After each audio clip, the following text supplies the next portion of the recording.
Have you ever had a thought that felt like it didn't come from you? A whisper, quiet but unmistakable, that arrived out of nowhere and somehow knew exactly what you needed to hear. Not a passing idea, not a memory, but a message. Something that feels ancient, intelligent, and deeply personal. That is how the divine often speaks, not through lightning bolts or thunder, but through the still, subtle current of your own thoughts. We live in a world that worships noise, that believes truth must be loud to be real. But the sacred doesn't compete for your attention. It doesn't shout. It waits.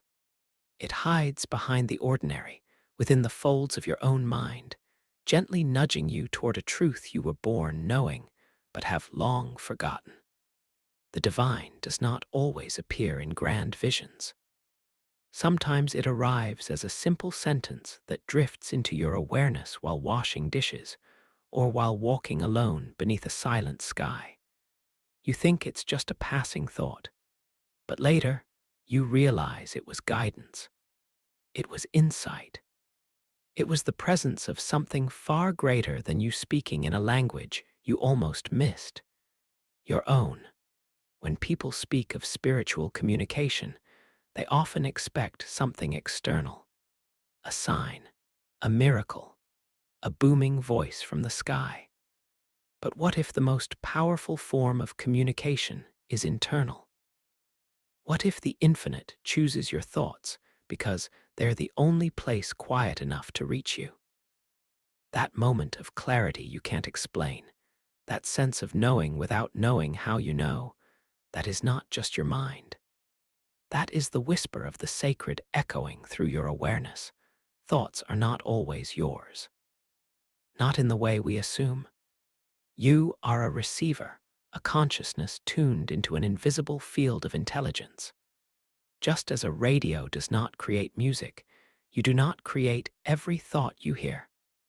Some are broadcasts from something far beyond your understanding. From the divine, the source, the deep intelligence that connects all things.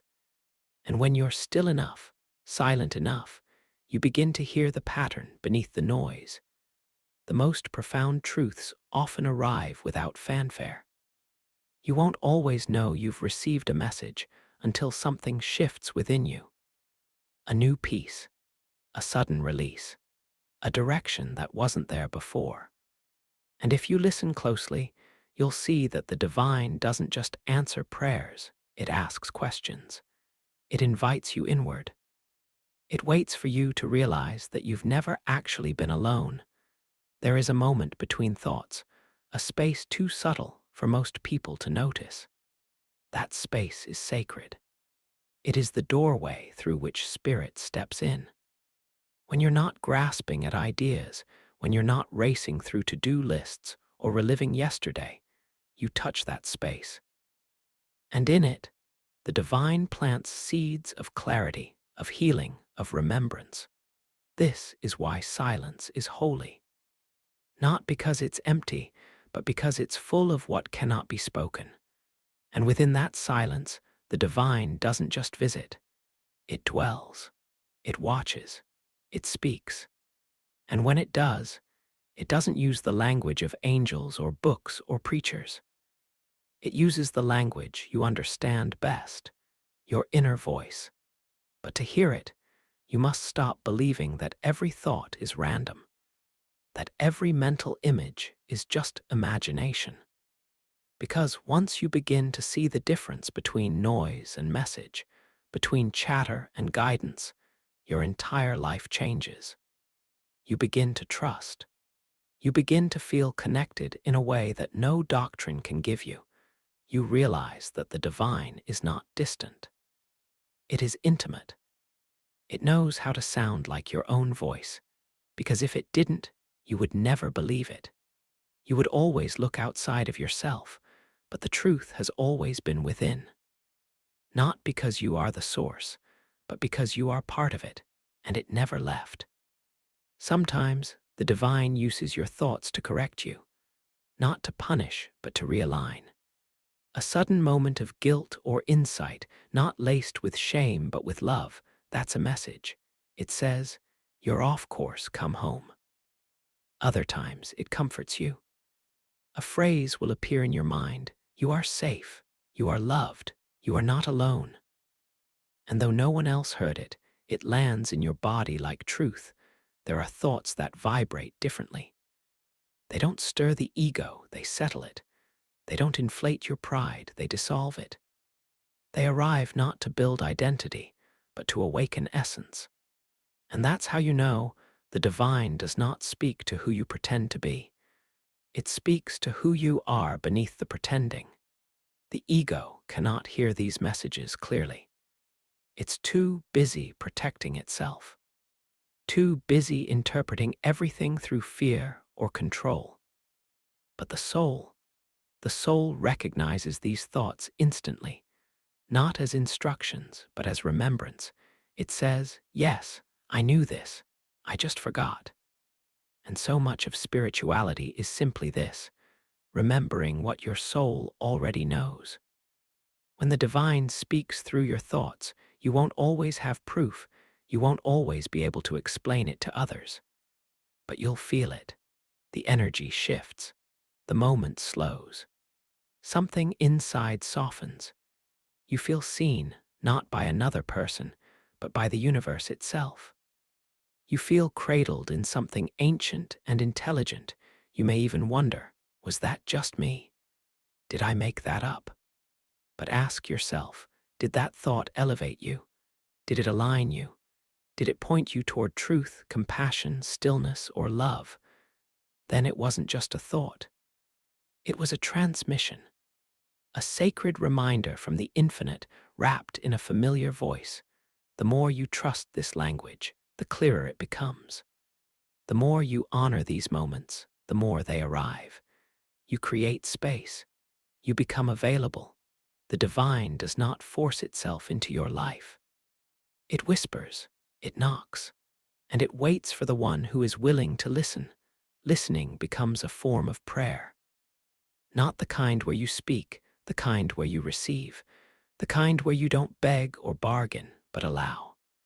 And suddenly, answers start arriving, not always in the way you expect, but always in the way you need. Sometimes the message is a single word. Sometimes it's a strange, poetic phrase that echoes for days. Sometimes it's just a feeling, but it guides you nonetheless. The divine is endlessly creative in how it speaks. Your only task is to stop assuming that every thought is your own and start wondering which ones aren't. And yes, there will be noise. There will be confusion. Not every thought is sacred. The mind is filled with echoes from childhood, from trauma, from fear. But if you become quiet, if you become still, you begin to discern. You begin to recognize the fragrance of truth, the feeling of alignment, the tone of eternity. The divine is not somewhere far away. It is closer than breath, and its most powerful messages are not in the sky. They're already inside you, waiting for you to slow down, listen, and remember. The divine does not need grand gestures. It does not wait for perfect rituals or sacred buildings. It enters wherever it is welcomed, and the most sacred altar it seeks is the stillness of your mind. Not the mind that rushes, defends, calculates, but the mind that has finally surrendered its need to control everything. The quiet mind, the listening mind, the mind that is no longer trying to be the center of everything, but is now ready to serve something greater. And when that shift happens, something beautiful begins. You start to notice that the right thought appears just when you need it. That clarity arises exactly when confusion starts to weigh you down. That your mind, once filled with noise and fear, now occasionally echoes with peace that doesn't seem to come from you. That is the divine. Not arriving, it was always there. But now, finally, you are able to perceive it. This is the true essence of awakening. Not learning new things, but remembering what was always true. Not receiving something new, but finally hearing what's been whispered for lifetimes.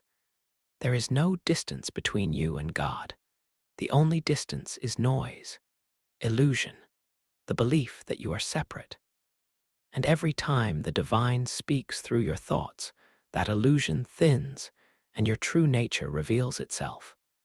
The most important spiritual practice is not chanting, not praying, not even meditating. It is listening, deep listening. Listening to your thoughts, not with judgment or resistance, but with curiosity. Asking gently, where is this coming from? Is this fear? Is this ego? Or is this a seed of truth being planted in silence? The divine often chooses the most ordinary moments to send extraordinary guidance. Not when you're trying to be spiritual, but when your guard is down, when your heart is open, when you're just present, washing dishes, walking through nature, sitting alone at night. That's when the sacred finds its doorway. That's when your mind becomes a temple. Some of the most important choices in your life will be guided not by logic, but by inner resonance. You'll feel a direction, an urge, a quiet voice that tells you, go here, speak to them, let go. And your rational mind will panic. It will argue. But if you trust the still voice, the sacred voice, the voice that doesn't shout but always knows, you'll begin to see a different kind of path unfold. This is divine alignment. When your thoughts are no longer only yours, but are infused with higher wisdom, not imposed from outside, but rising from within, your life becomes less about effort and more about flow, less about control and more about surrender. And in that surrender, you are led, not by force, but by light. The divine uses your thoughts because it respects your free will. It doesn't force its will upon you. It doesn't break down the door. It leaves breadcrumbs in your mind and waits to see if you will follow. And the more you follow, the more you trust, the more the path becomes clear. Doubt will always try to pull you back. It will say, this is just your imagination. It will say, you're making it up. But trust this. Your soul knows the difference between a fantasy and a message, between delusion and divine truth. It knows not because it can explain it, but because it remembers it. And when the divine speaks, your soul hears home. You may start noticing patterns, thoughts repeating, messages arriving through different forms, dreams, intuition, conversations, synchronicities, all pointing to the same truth. This is how the divine confirms its presence.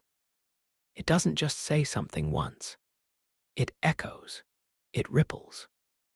It weaves the message through the fabric of your life until you stop calling it coincidence and start calling it communion. The more you allow yourself to trust these inner promptings, the stronger the connection becomes. It's like tuning a radio. At first the signal is weak, then clearer. Then suddenly you realize it was never weak. You just weren't tuned in.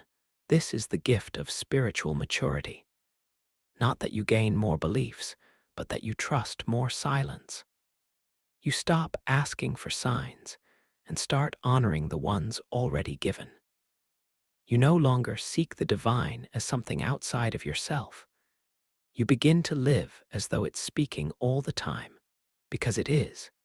This transforms how you relate to your own mind. No longer as something to escape, but as a sacred space to cleanse, to quiet, to revere. Your thoughts become the canvas through which the infinite paints reminders. Sometimes they are gentle, sometimes they shake you, but they always leave you changed. Even your struggles can become messages. When a thought won't let go, when something keeps rising again and again, pause. Ask, is this fear, or is this guidance disguised as discomfort? The divine sometimes uses unease to shift you, not to punish, but to redirect. It closes one door so you can finally see the other. There may be moments where a sudden insight appears, so clear, so luminous, that you feel it rather than hear it. You may cry. You may laugh. You may feel a presence with you, though no one is around. In these moments, time stands still. The mind becomes still. And you remember something words can't contain, that you are seen, guided, and known. You don't need to earn this connection. You don't need to be perfect. You don't need to be spiritual enough. The divine doesn't wait for your worthiness. It meets you in your humanity, in your brokenness, in your most honest moments. It speaks through the cracks because it knows that's where the light gets in. The truth is, your mind is a sacred instrument, not perfect, not always pure, but capable of becoming a doorway to the infinite. And when it is quiet enough, the divine uses it not to control you, but to awaken you. You were never meant to navigate this life alone. You were always meant to walk with the invisible, to listen to the silence between thoughts, to trust the presence that echoes in your inner world. So the next time you hear a quiet thought that brings peace, clarity, or unexpected wisdom, don't dismiss it. Don't explain it away. Sit with it. Let it bloom, because that may not be your voice. That may be the voice of the sacred, reminding you that you are never alone, that you are being led, that even in the stillness, the divine speaks, and if you learn to listen, you will never again doubt the path, because it will be written not on the sky, not on a scroll, but within you, word by word, thought by thought, breath by breath.